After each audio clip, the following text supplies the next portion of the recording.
Tapos alam mo yung pa-jumpscare na, yung may mga biglang sisigaw, napapansin na, ah! O kapag may nag-selfie, parang nakakasila. Like, Nilingon ko, eye breathing technique. Wow.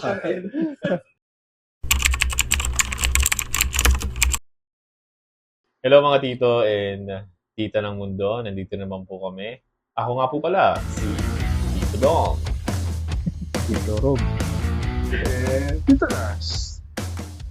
Kailan yung last time na nanood kayo ng movie? Sa movie theater, Yung Demon Slayer. Yun din, isang anime na pinanood ko ng big screen. Solid yun. Sa akin, medyo matagal na eh. Parang yung sa House of Us pa. Wow, House of Us. Katniel. naghiwalay. Kasi ngayon din, ang hindi na rin uso eh, no? Dami ng free websites na makakapanood ka, libre. Mas practical din. I mean, pinipirata, pero yun nga, huwag tayo magpaka-ipokrito, mga Pinoy, kung saan makakatipid. Tapos ganun din naman yung quality, no? Oo. HD. Maganda TV mo, maganda sound system mo sa bahay. Hindi pa pupunta ng movie theater. Tsaka yun pa yung masakit eh. Parang Oo. after ilang weeks lang ng paid na manood ka sa sinehan, tapos biglang may pirated na malinaw na quality na. So parang hindi man sa nakakahinaya kasi iba pa rin yung experience mo sa sinehan pero halos hindi nagkakalayo yung experience eh. Parang dahil sa ganyan nga na may access na tayo sa mga movies. Minsan nga hindi pa nare-release sa bansa natin, HD na mapapanood natin libre. Parang ngayon, ang meaning, pag nagpunta ka ng movie theater, pili lang yung, kumbaga, yun yung inabangan mong movie or yung tipong nireserva mong, ay maganda to sa big screen. Gusto kong ma-experience to sa big screen. So gagastosan ko regardless kung malayo. Mahal. Okay lang for the experience. Yung Ngayon, ang pangit doon, yun na nga lang yung time na piling-pili lang yung pagpunta mo doon. May mga punyeta pa rin mga bob na nakakapasok doon. Makasungkit ng gigil mo. Oo, Yung parang sinundo yung pika mo ng buong buwan. Oo. Tapos sisimula mo lang ng buwan pero sinusundo na yung pika mo na. Oo, ang daming moving dumaan na pwede kayo manggulo. Doon pa sa gusto kong movie, sa inabangan ko, inasam kong panoorin. Tapos, marorowin yung experience mo. Sample niyan, siguro yung magsa-start sa manners eh. May iba doon, ang kakalat. Yun yung isa rin sa pinakaayaw ko eh. Pet peeve natin sa mga sinehan. Oo.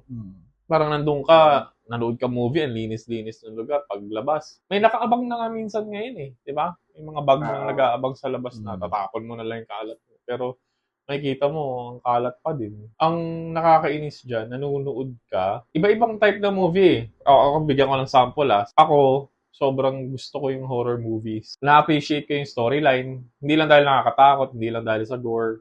Yung story, yung jump scares.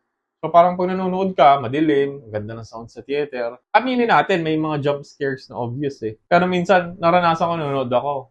Tapos alam mo yung pa-jump scare na, yung may mga biglang sisigaw, napapansin na, biglang sisigaw ng gano'n, wala pa naman. Paano ka sumigaw nang wala pa naman? Di ba pwede mo naman pigilin yun? Or huwag ka mag-react. Parang nasisira tuloy. Parang gusto ko sumigaw talaga one time. Gusto ko sumigaw, puta lumabas ka. Kahit dalawa tayong mapalabas dito, sisigawan talaga. Ikaw, yung mga ganun ka na-experience na papansin? Marami. Yung Demon Slayer. Ako lang mag-isa doon sa hilarang yon. Meron ako sa unahan na mag-partner. Sa likod ko mag-partner din. Okay. Hindi pa nagsisimula, naririnig ko na yung likod. Daldal niya. Ba't wala kang partner nun? Kasi nga, hindi naman pa ng yung partner ko. Hindi naman pa ng anime movie. Kaya ko para sa kanya yun. Sa likod ko, alam, ang daldal niya, akala ko titigil na siya pag nag-start na yung movie. Hindi. Putik na iyan. Kasi simula pa lang unahan ko, nakita ko, sweet nga. Siguro isa rin sa nairita kasi wala nga ako kasama. Wala ako kalandian. Pala bad trip. Pero kita ko talaga, mga kabataan na sisimula movie naka-picture agad. Okay. Kita ko nagmamaydi, ano ba? Anong gagawin mo dun para lang for clout lang ba or manonood ka talaga? Ako kasi, nakapirme. Ah, Baby lang, tapos manonood ako, makikinig ako. ah. Diba? Yung sa likod ko naman, ang nakakairita doon, yung parang pigil na pigil yung salita niya, pero mas naiirita ka. Kasi dinig mo pa rin. Oo. Yung akala niyang mahina, malakas pa rin. Oo, malakas pa rin. So, ito na. Nag-start na yung movie. May mga konting naririnig pa rin talaga ako sa likod. Hanggang sa, ang sabi na ng isang girl na sa likod ko, binasa niya in advance yung manga talaga. Kung ano yung nangyari doon sa movie, parang hinahalin tulad niya during the scene. Puta na. Ba't nandun ka? Panabasa mo naman pala. Tapos maririnig pa ng iba. Nilingon ko, eye breathing technique. Wow. Demon Slayer ka ba? Hindi, kasi nga yun eh. Una, hindi naman siya English. May Subtitle. subtitle. Tapos naririnig mo siya. So nawawala yung focus mo rin. Mabilis pa naman ako ma-distract. So yan yung mga yung mga nagmamagaling nga. Ang nakakainis na linya nila, hindi naman ganyan sa manga. Puta mo, doon ka na lang sa manga. Oo. Ka na manood ng movie. O ikaw, ng House of Us. Medyo matagal na kasi. Siguro yung mga ayaw ko lang din dyan. Nagse-selfie. Alam mo yung madilim kasi, tapos maganda, malaki yung screen, tapos maganda yung papanoorin mo. O kapag may nag-selfie, parang nakakasilaw. Like, ano ba? May flash Nasa pa. park ba kayo? Nakakasilaw na nakaka-distract sa pinapanood mo. And then, yun yung naalala ko yung sa House of Us. Eh. Medyo rom-com pa. So, merong mga umiiyak. Like, feel nila yung movie na kailangan ba maiyak? Hindi ka talaga. umiiyak sa movie? Masasad din siguro na baka nakaka-relate ako dun sa nangyayari. Pero yung to the point na iiyak ako. Paano ba yung iyak niya? Sample nga, di ba na visual nga tayo dito? Paano ba yung pinaiinis? Parang yung iyak mo, yun. So yun. Napagod. Baka nangyari rin sa kanila sa totoong buhay. Kaya yun. Oo, huwag mo silang tanggalan ng karapatan sa mga emosyon nila. Kakainis lang. Yung isa pa nakakainis dyan, hindi ko alam, baka ikaw na-experience mo din. Kasi ako, hindi naman ako unano. Kumbaga, medyo angat sa average na height ng Pinoy. Ano ba ang average ang height ng Pinoy? Nakayop ka. Ikaw, yung panghabit. Tsaka, syempre, mamimili kayo ng seats. May karapatan ka doon, bayad ka. Tapos, may mga minsan mga sumisigaw na, ulo, yung alam mong, malalaman mong ikaw yun kasi nakakailan na. Tsaka malapit lang eh. Nasa likod ko lang, parang ganun. Yung ulo mo, ganun. Ang gagawin ko? Matangkad ako. Gusto ko, komportable yung upo ko. Paano upo ko? Ganyan. Nanonood ka. Baka naman paranoid ko lang. Abot ba yun? Kasi usually, di ba yung height ng seats are elevated? Ayun nga. Sa sobrang kasalanan ko bang unano ko? Grabe ka. Hindi ba unano? Kasalanan ko sakto lang yung height. Racist. Height racist. Ang isa pa dyan na naaalala ko, syempre, hype na hype dati, yung Avengers, yung Endgame. Kung meron kanina na nagagaling-galingan na, may comics, may gantong nabasa, alam na lahat, kinukumpara niya. Meron namang galing-galingan na prediction. May mga eksenang minsan, ang ganda ng darating na bida, sobrang hype nung scene. Naalala niyo yung umangat yung Mjolnir ni Thor?